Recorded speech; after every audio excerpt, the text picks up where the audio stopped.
Hello. They've done it again. They have. What a set. Hey, before we get too deeply into it, let's bring our guest in because I know he's excited about the set he just heard too. We've got Aaron Magner, the keyboardist of Disco Biscuits and Billy and the Kids, joining us tonight to talk about the great set we just heard and some other stuff. Welcome. There Hey he is. guys, good to see you. Hey, Aaron. How are you? Thanks for having me. You bet. We've had experts and friends joining us for every one of these broadcasts, and we're happy to have you because you're a musician and we like talking about music with musicians. I mean, that was a fun set to watch for sure. That's the first set of the tour that I really got to hone in on, listen to. We were kind of texting towards the end there. It was that was phenomenal. Yeah, and David and I've had this luxury of seeing every set of the tour, and you get to focus on different things and like different interrelationships in the music. Um, Tonight, I had a really good listening intently to O'Teal set. Just what he would, little things he was playing under Jeff's organ solo on that Franklin's Tower, and then when they did that nice slow down of the final vamp, and John really draws out the vocal before they slam back into the groove. I love that. Just so many sweet things going on. Hey, David, why don't you run down the set list for folks, I and will. then we'll get into yeah. Okay, but we have to credit Jacob Lima for making sure that we knew that what John sang just before that organ solo was, if you get confused, listen to the B3 play. That's what he said. Very nice. So the set was Shakedown Street, Samson and Delilah, He's Gone into Big Railroad Blues, Lost Sailor, Saint of Circumstance, and Franklin's Tower. That's like all second set shit there, people. Right. As a reggae DJ friend of mine likes to say, all killer, no filler. And really tight too. I mean, that Lost Sailor, not an easy song, number one. Not an easy song to write or to play, and executed perfectly and with deliberate emotion in it. That was great, man. It really was. Yeah. Kudos. I like what John Mayer has found to do in that song. He's kept a few of the things from Jerry that sort of amount to compositional, architectural aspects, but also added an awful lot of his own style and orchestration into that song, which is what we expect and hope for from him. I mean, I feel like that's the fine line that any musician that gets to interpret the music of the Grateful Dead has to walk, right? There's a certain homage that you need to pay to your predecessors, especially when that predecessor is Jerry Garcia. And then there's a certain expression of your own individual personality that you want to have. Otherwise it's not honest and it's not true. And that's what an audience really wants to see. They want to see honesty. They want to see truth because that's something that everybody can identify with. And I think as Deadheads, we were confused for a little bit exactly what it was that we were looking for, almost for 20 years, right? Think about it, this I think of it as a lost period in time where we were searching or I don't even know what was going on, but from 95 to 2015, it was everybody had question marks. And then I don't know what it was that ignited in 2015 at GD50 that, propelled this movement to where it is now, to its place in history that is going to be here now forever. I mean, I don't know whether the legacy of the Grateful Dead would be as powerful as we all certainly know it's going to be in the years and generations to come had GD50 not transpired. I think what happened in Chicago in particular, where Gary and I were there every day doing a Sirius XM stream, that all the tribes gathered again for one more time, and they all discovered that they really like being together. And let's maybe not scatter to the four winds for the rest of our lives. And shortly after that, Dead and Company was announced, and we had a place for the tribe to gather. So, and that I think had an expanding influence over all of the rest of this scene. All of the children of the Grateful Dead have all grown up and are thriving now on their own terms. years after the passing of the Dead. So the whole culture sort of grew and added new generations. It became more robust, and now here we all are celebrating it just as hard as ever. Yeah, Yeah. indeed. Um, hey, we should say before we get too deep into this conversation, and I have a feeling this is going to be a deep conversation, I'm that in. what you're watching is something called Dead Air with Lambert and Gans. I'm Lambert. Gans is one slot further than he usually is when it's just two of us. In the middle is Aaron Magner, and this is a halftime show that we have been engaged. Right, the old pointing conundrum. Right. Uh, this is a halftime show that we are so happy Nugsnet has engaged us to do at every show on this tour, and it is in part to entice you to check out these wonderful live streams that you can purchase. They are offering free previews of each set, and we are part of the free preview of the second set. So you will get to hear the first song of the second set after this, and it might just inspire you to go out and buy that stream. And you can retroactively buy the whole tour, even though they are now, I think, 9 shows into it. You can then go back and watch. Once you start watching a stream, you then have 48 hours to watch it as many times as you want after your first viewing. So pretty cool deal. And I think a lot more people are going to be interested in seeing the whole tour now that we're seeing how beautifully it's turning out. So that's the end of the advertisement for now. We may come back to that later. But yeah, what Aaron and David just said, it has occurred to me that the dilemma facing so many guitarists playing this music in the post Jerry era is, how deferential should I be to Jerry's legacy? How much can I step out on my own? And I think John Mayer has struck on the most amazing balance of being completely who he is, bringing in all the influences to bear that he's learned through his love for blues and pop and folk music and everything that he loves. As you guys said, honoring the structures Jerry created and then diverging from them in really interesting ways. So I'm loving it. I wonder whether Mayer's approach, and this, it still definitely sounds like him, right? It's true John Mayer with a deep respect and affinity for, the musicality of Jerry, right? So borrowing from that, reinterpreting it and everything.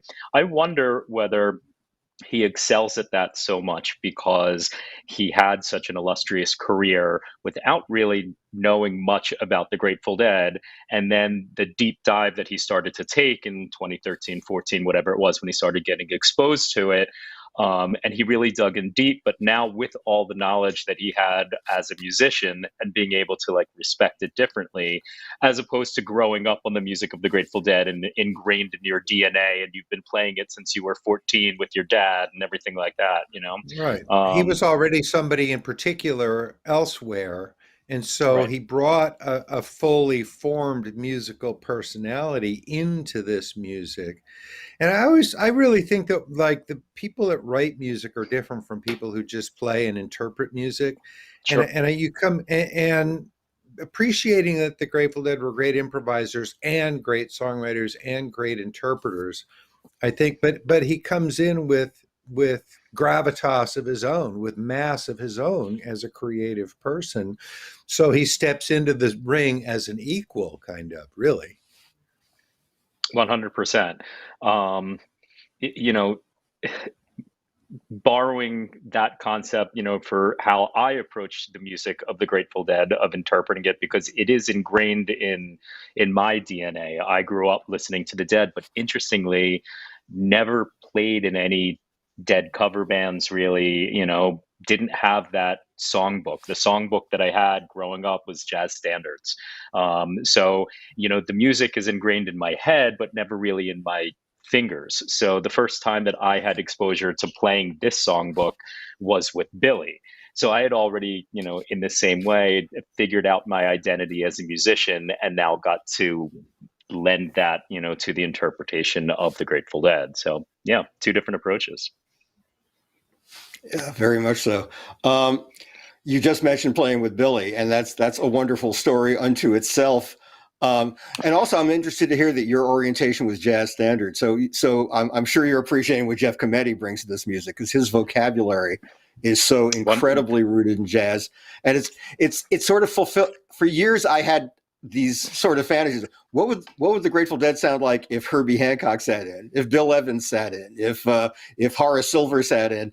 And Jeff is sort of answering those questions for me, because he's got such he encompasses so much of that music, you know. sure. I mean, you get those, milestone teases in Dead and Company. With Grateful Dead, you kind of had so what teases, which was kind of fun. Right. But yeah, there's jazz that's explored, on this stage, and it's a tip of the hat for sure, where this improvisational art form kind of derives from. Yeah, indeed. Can I ask you about Philadelphia Young Playwrights? Oh yeah. Sure.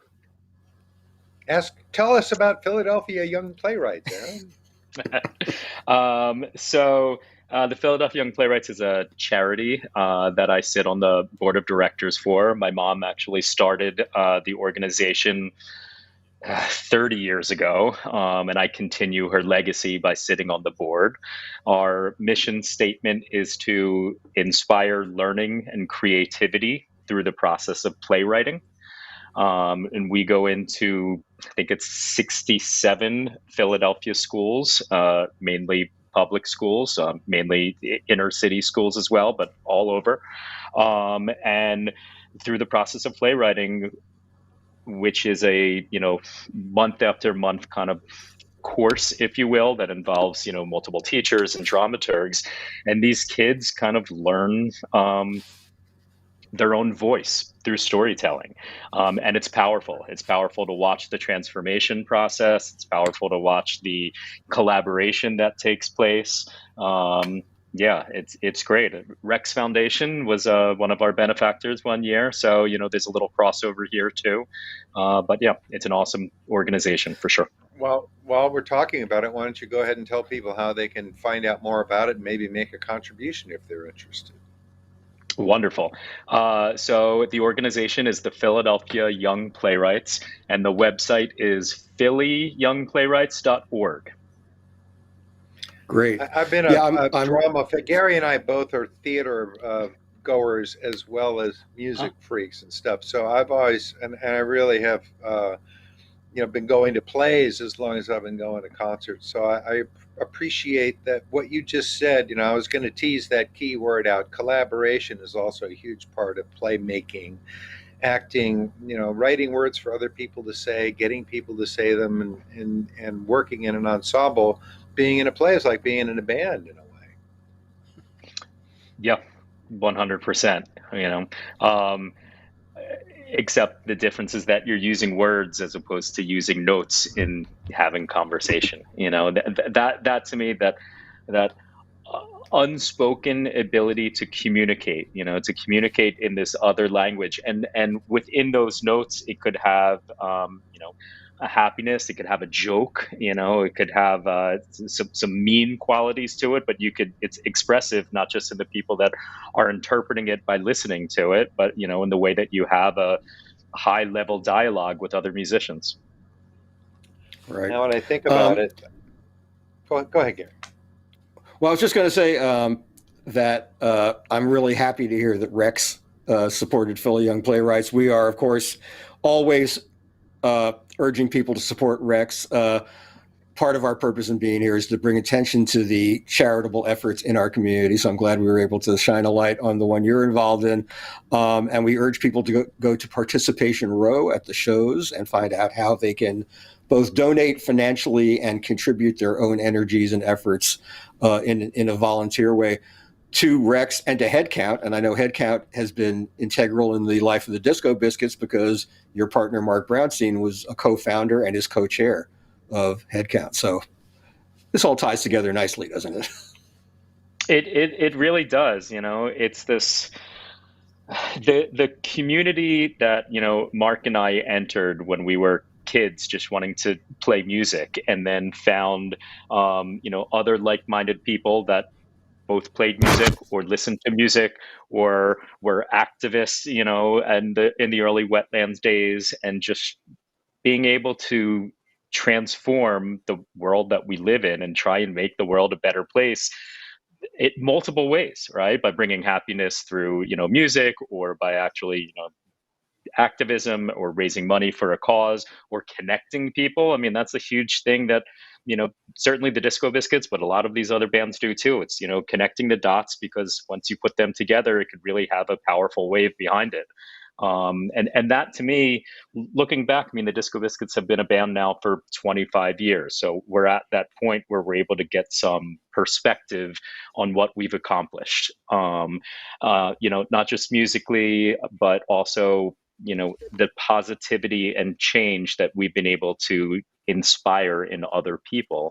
And for me, one of the most powerful things is, the butterfly effect that this organization has caused in our friends and our families and other businesses that we helped, connect some dots. I mean, my wife and I met at a Disco Biscuit concert, so now we have 3 kids because of that, and how many countless relationships, and, it's a powerful butterfly effect. That's nice. Wonderful. I remember Gathering of the Vibes one year when you guys had Billy and Mickey on Mhm. stage with you. That was an insane set. Um, Totally. And I was just having this conversation recently about the genesis of that, because it kind of seemed like it came out of left field, right? Um, and somebody asked me recently, like, what happened there? And I was like, it kind of manifested it. Like, what do you mean? It's like, well, we needed to take a year off from Camp Bisco. It's our annual festival that we do every single summer. And we needed to kind of reorganize, and we took the year 2014 off. And Ken Hayes at Gathering of the Vibes was interested in booking the Disco Biscuits. And I had a conversation. I was like, what if we do the Disco Biscuits with Bill Kreutzmann and Mickey Hart? And that was kind of the genesis of how it happened. And that was one of the catalysts that led to Billy and the Kids. Billy and I Right. just kind of got along really well at that Gathering at the Vibe show.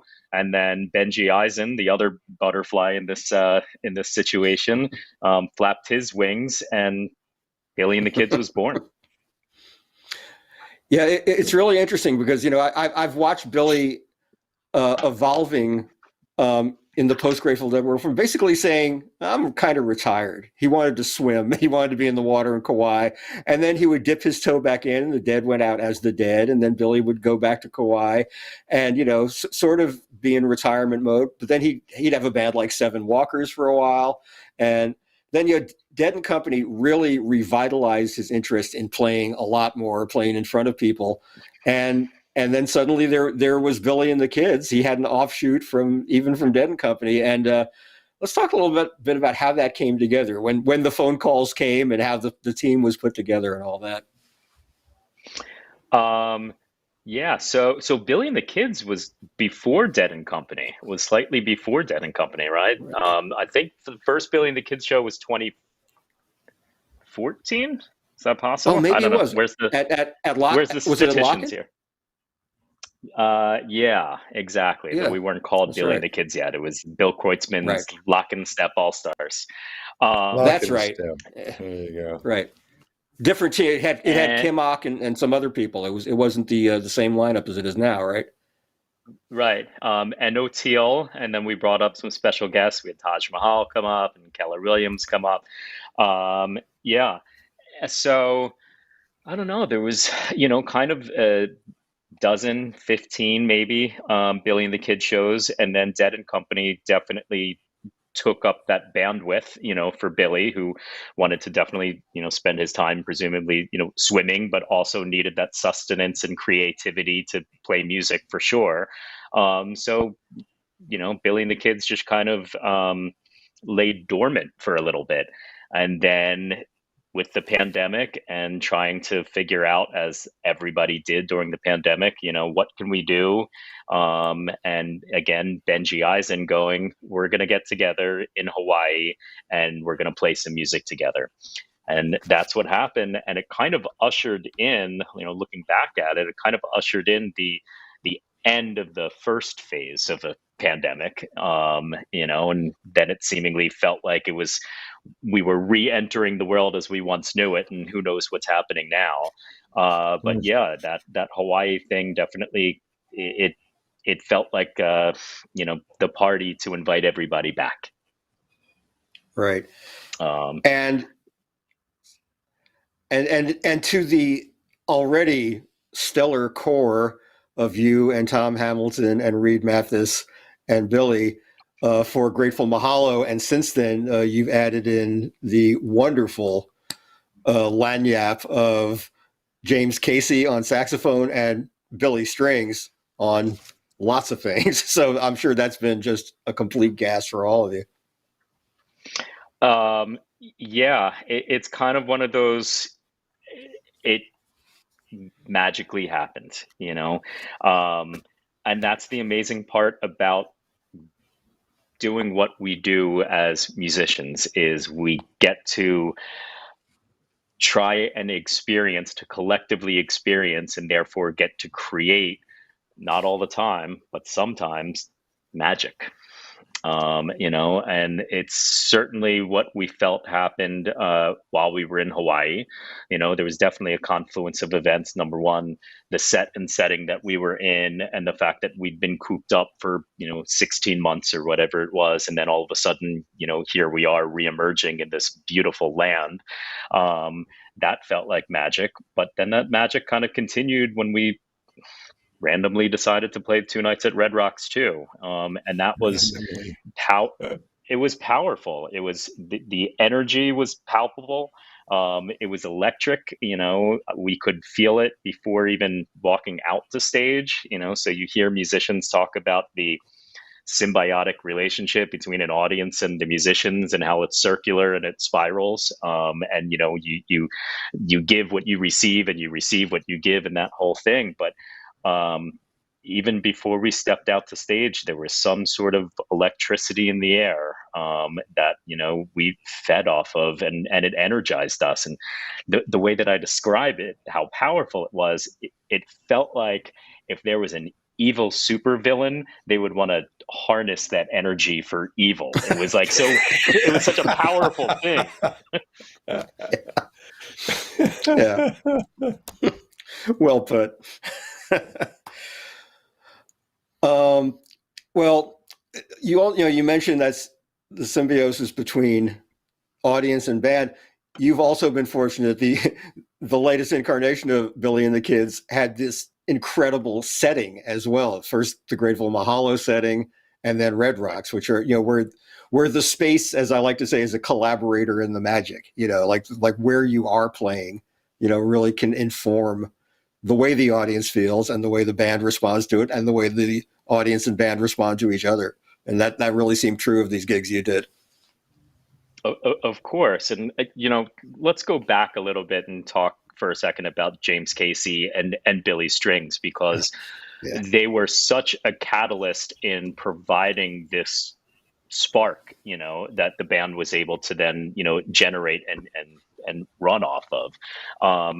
James Casey, number one, is just a phenomenal musician, a phenomenal person, right? So to be surrounded, I feel like all of us and Billy and the Kids are just really great people. They're people, these are humans that I would like to deliberately choose to surround myself with. And James Casey is certainly one of them. But his musicality as well is, he exists on another level of musicianship. He's the type of musician that we all inspire to be. He also is not familiar with any of this catalog, which I think was absolutely awesome, because his ears are so good, right? And all of our ears are pretty good. That's kind of what makes the band, good improvisationally. We all have big ears. We're all listening to each other. But James will listen to us play a verse and a chorus of a song that he'd never heard before, and then understand how it works. So, we're all sitting there fiddling around with our charts or our iPads, or talking about what harmonies you're going to take, and da da da. And James listens to it once and he has it.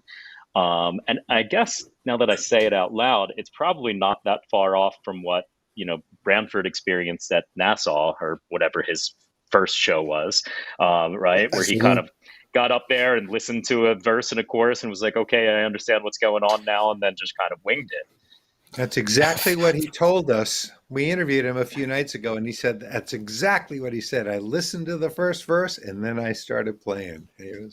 That's what you do, right?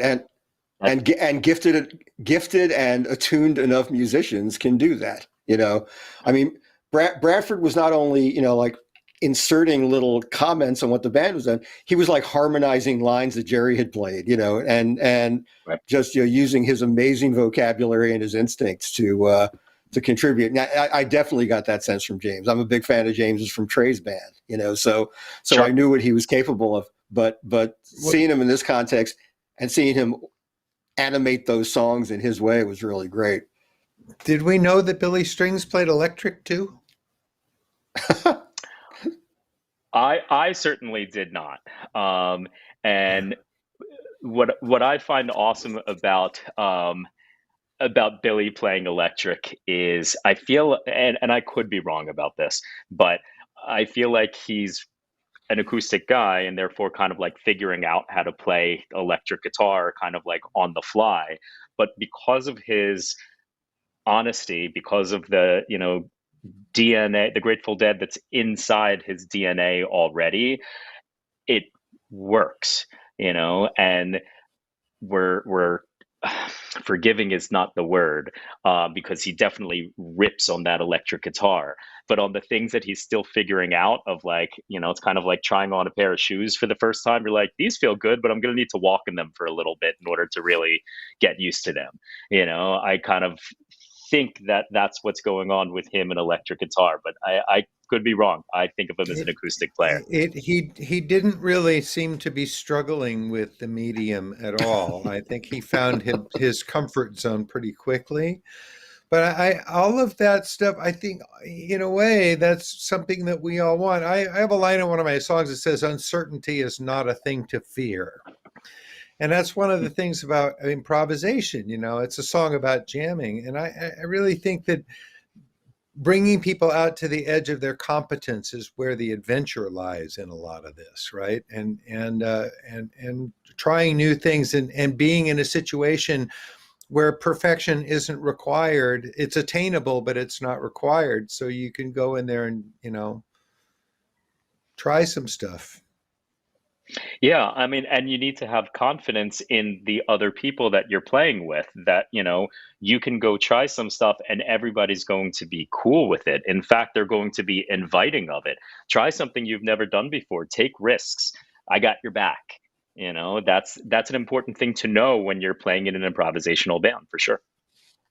Yeah, and of course, so appropriate here because being unafraid to make your mistakes in public was very on brand for the Grateful Dead themselves. So, people are not unaccustomed to that. Hey, Aaron, I just want to let you know the band is starting to gather on stage again. We will usually just say goodnight to our guests so they can gently exit before cutting them off abruptly. But we're having so much fun with this that we think we'll keep you on until the house lights go down. So if we have to cut you off in mid-sentence, nothing personal, but we're really digging this conversation. All good. Awesome. All Let's right. go until the lights Tell come us down. about your kids. That's what you want to talk about? I want to hear about your kids. I have 3 young kids, a set of 9-year-old twins and a 7-year-old little guy.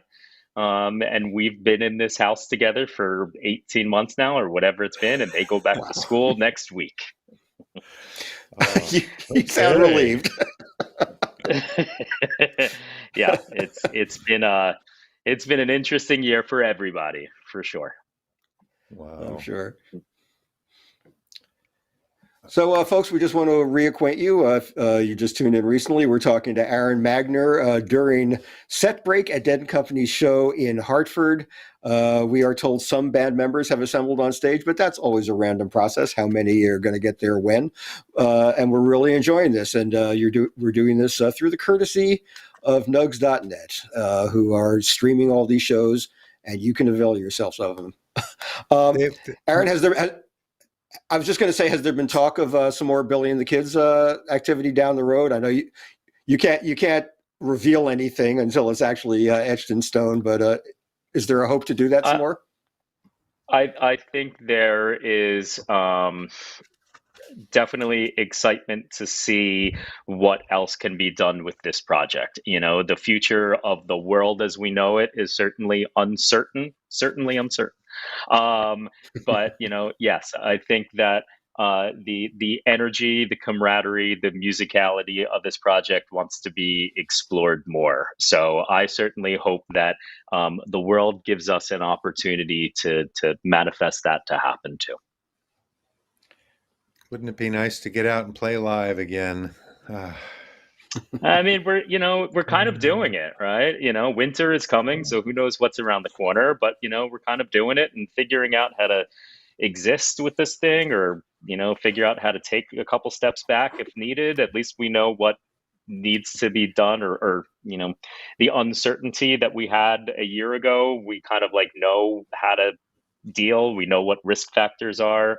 So all these things get weighed, and we continue marching one foot in front of the other. Um, might be a different case come winter. I don't know. Um, We'll we, see. we all think we could outsmart this thing, but we not yet, Right. not yet. But I've Right. got hope. But I'm really inspired to see bands and venues and promoters and everybody. You're really trying to get on the same page about encouraging responsibility, encouraging cooperation, encouraging the solutions that'll make this better for all of us. And I'm very impressed with the way Dead and Company's management has handled this. I hear the vaccination checks have been really done beautifully and all that. So that's the way out of this. And in the meantime, we're happy to bring this to people who can't be there. And one of the saving graces of this past year has been the resourcefulness with which people have gotten music out there in alternative ways. Grateful Mahalo is a great example of that, for example, just to cite one. But a lot of musicians have done some really cool, creative things with the web. And, we hope that continues even as we move into more public assemblage. I think using these resources to get music to people is going to be with us. Yeah, I mean, it's interesting that we had the technology available to us, but all of a sudden we were propelled into a point where, now we had to kind of use it and debug it on the fly. I don't think the world was kind of prepared to, embrace it, because the technology was still kind of new, but at least the Right. technology existed. So kind of interesting that, we were all accepting of the flaws of streams and figuring it out. I tuned into some TRI shows, and Bob Weir, and, like every step of the way, he would figure out a new piece of the puzzle, how to involve Yeah. the audience in Yeah. it, how to involve the audience so that there Yeah. wasn't much of a lag time and you could hear a cheer. Right. That's kind of cool to collectively solve a puzzle. Yeah. I started playing a live set online every day in April of last year just to keep myself sane. And it turned out that having been in radio for 30 years gave me something of an advantage, because I was already used to playing for invisible audiences. Interesting. Yeah. Funny. Hey, we're told the whole band is back on stage. We're just waiting for that magical word, lights. But Aaron, this has been an incredible pleasure Really having nice you to here. have I knew it would be. Yeah, and wishing you the best in future Billy and the Kids endeavors and future Disco Biscuits endeavors. Can't wait to hear from you guys again. And is there something on the Disco Biscuits horizon? Yeah, I mean, we still have shows coming up. We kind of the business philosophy was to kind of get out before the traffic started, so we got it all in May and June, and now there's still some stuff on the books, and figuring it out. We're playing it as it lies, basically. The next round of shows to be announced are wintertime shows, so we'll see what happens. Best of luck. I Very hope good, it all man. works out for all our sakes. For sure. Yes, Thank you, indeed. guys. This was a fun chat. It's great to have you. Indeed. And this All will be right. And archived House Lights- permanently on YouTube. That's right. So yeah, you can tell fans in the disco sphere or the Billy and the Kids sphere that they can check this out. They're archiving all of them, so we're looking forward to that. And the house lights are still not down. This is always that little moment of torture before the band actually. So band decides to members get out trick there. out on the stage That who was lingering on Well, stage for the last 10 minutes? no, they're in the wings. They're in the wings. Got it, They got it. The wings. making their yeah, way back. All on right, deck is the notes we get. We got right. They, walk time, but walk time doesn't really map into knowing when they're going to start playing. So it's kind of a useless number for us. But getting these little Ah, status reports, it's not as fine grained as O'Teal is behind the amp line, but it's kind of like that. It's like they're all migrating toward the stage. This here is our process, our increasingly creative ways of filling this terrifying lack of moment here between running out of stuff to say and having to stop talking. right. so, well, let me ask It's you this question, and then we could wait. cut out if we need to. Actually, house lights are down. Actually, Aaron, that question will have to be left hanging Sorry. until next time. Thank you so much, Aaron Magner. Everybody enjoyed the second set, and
book clothes on the bar.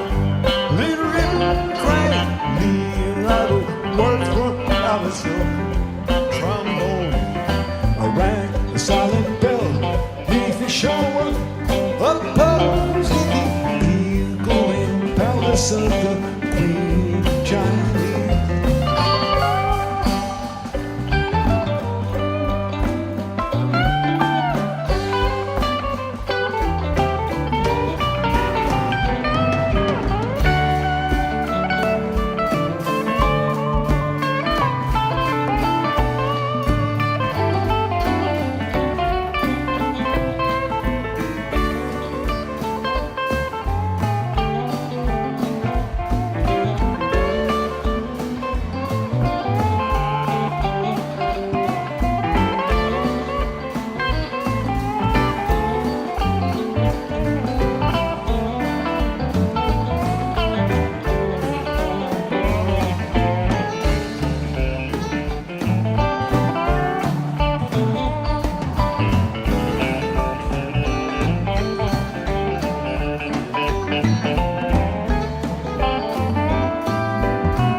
sun gonna shine my back door someday.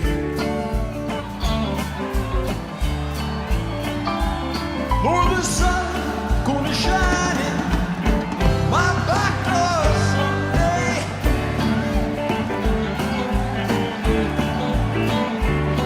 March wind gonna blow all my troubles away.